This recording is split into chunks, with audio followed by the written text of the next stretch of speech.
ಎಲ್ಲರಿಗೂ ನಮಸ್ಕಾರ. ನನ್ನ ಹೆಸರು ಸೌಜನ್ಯ ಹಳ್ಳಿ. ಇದು ಒಂದು ಸಸ್ಯಗಳನ್ನು ಬೆಳೆಸಲು ಕೃತಕ ವಾತಾವರಣವನ್ನು ತೋರಿಸಿಕೊಡ್ತಾ ಇದ್ದೇನೆ.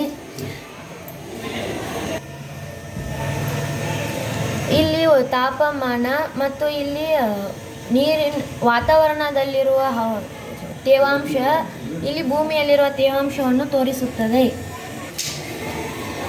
ಭೂಮಿಯಲ್ಲಿರುವಂತಹ ತೇವಾಂಶ ಕಡಿಮೆಯಾದರೆ ಇಲ್ಲಿರುವಂತಹ ಮೋಟಾರ್ ತಿರುಗಿ ಭೂಮಿಯಲ್ಲಿರುವ ನೀರನ್ನು ಸಸ್ಯಕ್ಕೆ ಕೊಡುತ್ತದೆ. ವಾತಾವರಣದಲ್ಲಿರುವ ಉಷ್ಣತೆ ಹೆಚ್ಚಾದರೆ ಈ ಒಂದು ಮೋಟಾರ್ ತಿರುಗಿ ಉಷ್ಣತೆಯನ್ನು ಕಡಿಮೆ ಮಾಡುತ್ತದೆ. ಒಟ್ಟಿನಲ್ಲಿ ಸಸ್ಯಗಳು ಬೆಳೆಯಲಿಕ್ಕೆ ಯೋಗ್ಯವಾದ ವಾತಾವರಣವನ್ನು ಸೃಷ್ಟಿಸುತ್ತದೆ. ಗ್ರೀನ್ ಹೌಸ್ನ ಮುಖ್ಯ ಉದ್ದೇಶವೇನೆಂದರೆ ಸಸ್ಯಗಳಿಗೆ ಅನುಕೂಲಕರ ವಾತಾವರಣವನ್ನು ಒದಗಿಸುವುದು.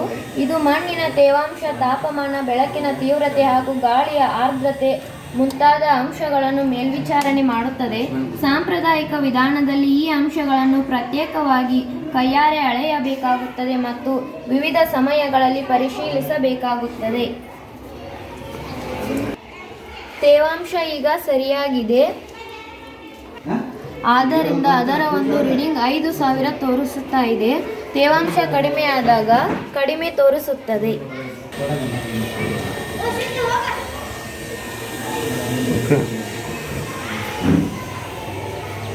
ಎಲ್ಲರಿಗೂ ಧನ್ಯವಾದಗಳು.